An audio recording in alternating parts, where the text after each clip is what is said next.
नमस्कार विद्यार्थी मित्रांनो आणि पालकांनो, आजचा हा व्हिडिओ खूपच महत्त्वाचा ठरणार आहे बाळांनो. एक इम्पॉर्टंट प्रेस नोट बोर्डातर्फे आलेली आहे. पूर्ण प्रेस नोट मी तुमच्यासोबत एक्सप्लेन करणार आहे. ठीक आहे, फक्त व्हिडिओला पूर्ण बघा, मध्ये मध्ये स्किप नका करू आणि चॅनलला नक्कीच सबस्क्राईब करा बाळांनो. लास्ट व्हिडिओचा विनर प्रतीक गांगुर्डे होता, ज्याला 1500 रुपीजचा अमेझॉन व्हाउचर गेलेलं आहे. नेक्स्ट व्हिडिओचे तुम्ही असू शकतात.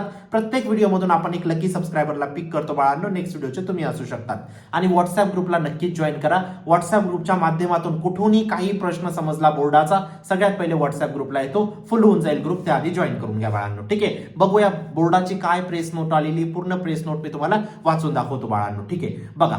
एचएससी बोर्ड 2026 महत्वाची प्रेस नोट. ठीक आहे, महाराष्ट्र राज्य सरकारने एचएससी बोर्ड 2026 साठी नवीन परीक्षा मार्गदर्शन सूचना जाहीर केलेल्या आहेत. ठीक आहे, खूप महत्वाच्या सूचना आहेत बाळांनो, खूपच महत्वाच्या या नोटिसेस आहेत.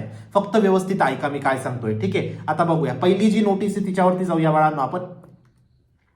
पहिलं काय म्हटलंय बघा बाळांनो, स्वतंत्र उत्तीर्ण नियम प्रस्तावित. ठीक आहे, म्हणजे बाळांनो सेपरेट पासिंग पर्सेंटेज बेसिकली. ठीक आहे, इथं काय म्हटलंय, तुमची प्रात्यक्षिक जी परीक्षा असते, जी लेखी परीक्षा असते, त्यांचे उत्तीर्ण नियम लागू होण्याची शक्यता आहे. बेसिकली बघा, स्वतंत्र उत्तीर्ण नियम म्हणजेच सेपरेट पासिंग असणार आहे बाळांनो. फॉर एक्झाम्पल, तुमचा फिजिक्सचा पेपर असतो है ना. फिजिक्सचा पेपर कसा असतो रे बाळांनो, तुमचा 70 मार्काचा तुमचा रिटर्न असतो आणि 30 मार्कचं तुमचं काय असतं, प्रॅक्टिकल असतं बेसिकली. ठीक आहे, अशाच पद्धतीने असतो तुमचा. त्याच जागेवर मॅथचा कसा असतो, 80 मार्कचा तुमचा पेपर असतो, 20 मार्कचं तुमचं प्रॅक्टिकल असतं बेसिकली. आता काय असणार आहे बाळांनो, ही 70 पैकी पण तुम्हाला 35% आणायचे वेगळे आणि इथं 30 पैकी पण तुम्हाला काय आणायचे, 35% वेगळे आणायचे बाळांनो. म्हणजेच काय रे बाळांनो, जर तुम्ही इथं पास होऊन गेले सपोज, 30 पैकी तर तुमचे 35% येऊनच लागतील, कारण ते इंटरनलचे मार्क्स असतात.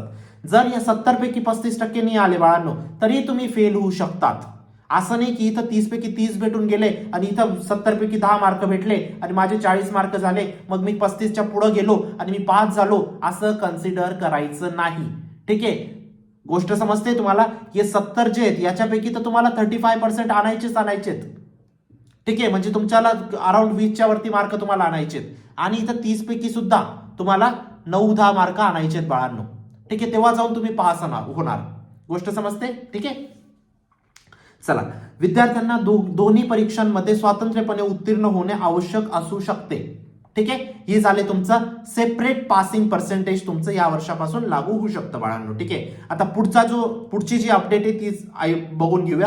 पण त्याआधी एक महत्वाची गोष्ट बाळांनो, टॉप 200 क्वेश्चनचा कोर्स लॉन्च केलेला आहे. लिंक डिस्क्रिप्शन बॉक्समध्ये टाकलेली आहे. मॅक्झिमम सिमिलर प्रश्न बोर्डात तिथूनच येतील, या गोष्टीची मी तुम्हाला खात्री देऊ इच्छितो बाळांनो. लास्ट इयरचे तुम्ही फीडबॅक बघू शकतात, मॅक्झिमम सिमिलर प्रश्न आलेले आहेत. विद्यार्थ्यांनी 90, 92, 95 टक्केवारी काढलेली बाळांनो. का रे बाळांनो, तिथूनच सिमिलर प्रश्न काय येतात असं आहे का बोर्ड मला सांगून देतो? अशी काही गोष्ट नसते बाळांनो. प्रत्येक प्रश्नाची अनालिसिस केली जाते. हा प्रश्न किती वेळा आलेला आहे, किती वेळा येण्याची शक्यता आहे. ठीक आहे, एक प्रश्नावरती 7-7, 8-8 दिवस स्पेंड केले जातात बाळांनो. तुमच्यासाठी जीवनदान ठरेल या गोष्टीची मी तुम्हाला खात्री देऊ इच्छितो. नक्कीच एनरोल करा, मॅक्झिमम सिमिलर प्रश्न येतील. लिंक डिस्क्रिप्शन बॉक्समध्ये टाकलेली आहे. आता पुढचा नियम बघूया बाळांनो, काय म्हटलंय पुढे.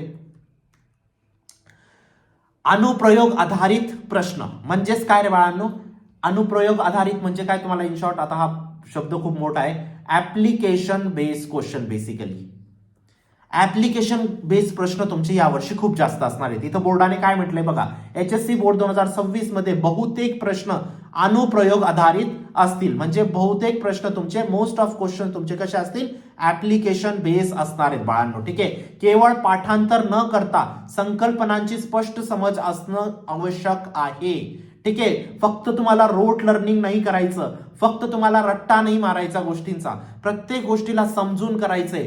ऍप्लिकेशन बेस्ड क्वेश्चन यावेळेस असणार आहेत बाळांनो. आता तुमच्या मनात येत असेल, ऍप्लिकेशन बेस्ड क्वेश्चन म्हणजे काय सर? फॉर एक्झाम्पल एक प्रश्न सांगतो मी तुम्हाला. ठीक आहे, what is photosynthesis? What is photosynthesis हा प्रश्न कसा आहे रे बाळांनो? हा प्रश्न तुम्हाला वाटत असेल की डेफिनेशन लिहायची आहे, थिअरी लिहायची आहे.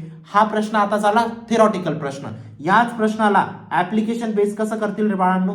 तुम्हाला एक एक्झाम्पल देतील. फॉर एक्झाम्पल, तुमच्या घरामध्ये एक प्लांट ठेवलेलं आहे. प्लांट पर्यंत सनलाईट पोहोचत नाही, त्या कारणाने प्लांट मरून जातं. तर ह्या ऍप्लिकेशनला तुम्हाला एक्सप्लेन करावं लागेल का मरून जातं प्लांट. ठीक आहे, मग त्याचं रिझन तुम्हाला लिहावं लागेल. So this is basically application based question. ठीक आहे, तर अशा पद्धतीचे तुमचे प्रश्न इन्क्लूड होतील. थेरॉटिकल प्रश्न थोडेसे कमी असणार आहेत. चला आता पुढचा नियम काय आहे, पुढचं काय प्रेस नोट मध्ये काय मेन्शन केलेलं आहे, कडक परीक्षा व्यवस्था. ठीक आहे, परीक्षा केंद्रांमध्ये सीसीटीव्ही कॅमेरा असतील. प्रत्येक परीक्षा केंद्रामध्ये सीसीटीव्ही कॅमेरा असणार आहेत. ज्या परीक्षा केंद्रामध्ये नाही आहेत ते परीक्षा केंद्र तुमचे कट होऊन जाणार आहे बाळांनो. ठीक आहे, ही गोष्ट समजली. तुमच्या शाळेत नसेल अजूनपर्यंत तर ते इन्स्टॉल करण्यात येईल. ठीक आहे, प्रत्येक परीक्षा दालनात 2 पर्यवेक्षक असतील. म्हणजे काय रे बाळांनो, प्रत्येक परीक्षा हॉलमध्ये तुम्ही ज्या हॉलमध्ये बसणार 2 सुपरवायझर असणार आहेत बाळांनो. काय असणार आहेत, 2 सुपरवायझर तुमचे परीक्षा केंद्रात असणार आहेत. गैरप्रकारांवर कडक कारवाई केली जाईल. आता या गोष्टीला मी तुम्हाला सांगतो, खूप स्ट्रिक्ट नियम असणार आहेत बाळांनो. तुम्हाला रेड स्टॅम्प भेटून जाईल डायरेक्ट. जर कॉपी करताना तुम्ही सापडले, तुमच्या पेपरवरती रेड स्टॅम्प येईल. रेड स्टॅम्प वाला पेपर चेक होत नाही. ठीक आहे, या गोष्टीची तुम्हाला नोंद घ्यायची बाळांनो. ठीक आहे, चला कडक परीक्षा व्यवस्था समजली तुम्हाला. पुढे काय म्हटलंय, नेक्स्ट नोटीस काय, 4 टप्प्यांची उत्तरपत्रिका तपासणी. म्हणजे तुमची पेपरची जी चेकिंग आहे ती 4 स्टेपमध्ये होणार आहे. दरवर्षी ती 3 स्टेपमध्ये व्हायची बाळांनो. ठीक आहे, दरवर्षी कसं व्हायचं, पेपर चेक करायचा, त्यानंतर मॉडरेटर आणि त्यानंतर चीफ मॉडरेटर. 3 गोष्टीमध्ये पेपर चेक व्हायचे. यावर्षी काय होणार आहे, तपासक 1, तपासक 2, मॉडरेटर आणि मुख्य मॉडरेटर. म्हणजे पेपर चेकर 1 पहिला तुमचा पेपर चेक करेल. ठीक आहे, त्यानंतर पेपर चेकर 2 दुसरा पेपर चेकर, सेम पेपर दुसरे टीचर चेक करतील. ठीक आहे, त्यानंतर तुमचे मॉडरेटर चेक करतील, त्यानंतर तुमचे चीफ मॉडरेटर चेक करतील. बेसिकली चीफ मॉडरेटर फक्त बघून घेतात कॅल्क्युलेशन वगैरे व्यवस्थित आहे का. बाकीचे पेपर 1 आणि पेपर 2 तुमच्या आता 2 टप्प्यात होणार आहेत बाळांनो. ठीक आहे, चेकिंग. तर ही पण गोष्ट तुमच्यासाठी एक बॅड न्यूज प्रकारची आहे बाळांनो. ठीक आहे, पण काही झालं ना बाळांनो, किती काही गोष्टी उद्या जर तुमचं प्रिपरेशन व्यवस्थित आहे, पेपर व्यवस्थित लिहिला ना, या सगळ्या गोष्टींना आपल्यासाठी नाही आहेत या सगळ्या गोष्टी. ठीक आहे, व्यवस्थित अजूनही टाइम आहे बाळांनो. मॅक्झिमम सिमिलर प्रश्न मी सांगतो तुम्हाला टॉप 200 क्वेश्चनच्या कोर्समधून येतील. नक्कीच एनरोल करा. ठीक आहे, आता पुढची अपडेट बघूया. नवीन बैठक अवस्था, सरमिसळ पद्धत म्हणजे काय रे बाळांनो, तुमच्या एक्झाम हॉलमध्ये, फॉर एक्झाम्पल हा एक एक्झाम हॉल आहे. ठीक आहे, एक्झाम हॉलमध्ये समजा तुम्ही XYZ कॉलेजचे विद्यार्थी आहेत. ठीक आहे, बाकीचे विद्यार्थी ABCचे आहेत, काही PQR कॉलेजचे आहेत. तर एक गोष्ट लक्षात ठेवा की या एक्झाम हॉलमध्ये ना मे बी तुमच्या कॉलेजचा तुम्ही 1 किंवा 2 विद्यार्थीच असू शकतात या एक्झाम हॉलमध्ये. असं नका कन्सिडर करू की माझ्या मागे पण माझ्या कॉलेजचा असेल, माझ्या पुढे पण माझ्या कॉलेजचा असेल. लास्ट इयर पर्यंत व्हायचं असं, बऱ्याच ठिकाणी अशा गोष्टी व्हायच्या. पण ह्या वेळेस पूर्ण सरमिसळ होणार आहे बाळांनो. तुमच्या हॉलमध्ये मे बी तुम्ही एकटेच असू शकतात किंवा 2-3 विद्यार्थी असतील.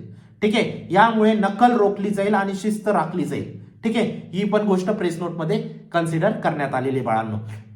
बघा मी तुम्हाला सांगतो एक गोष्ट, MCQs वगैरे इकडून तिकडून समजून जातात. ठीक आहे, पण बाकीचे जे प्रश्न आहेत बाळांनो ते व्यवस्थित प्रिपरेशन करा. ठीक आहे, त्याचसाठी आपण एवढ्या ज्या गोष्टी करतो ना बाळांनो, टॉप 200 क्वेश्चनचा कोर्स, एवढे व्हिडिओज टाकतो मी या सगळ्या गोष्टींसाठी ना बाळांनो. तुम्हाला कॉपी करण्यासाठी टाकतो का मी या सगळ्या गोष्टी.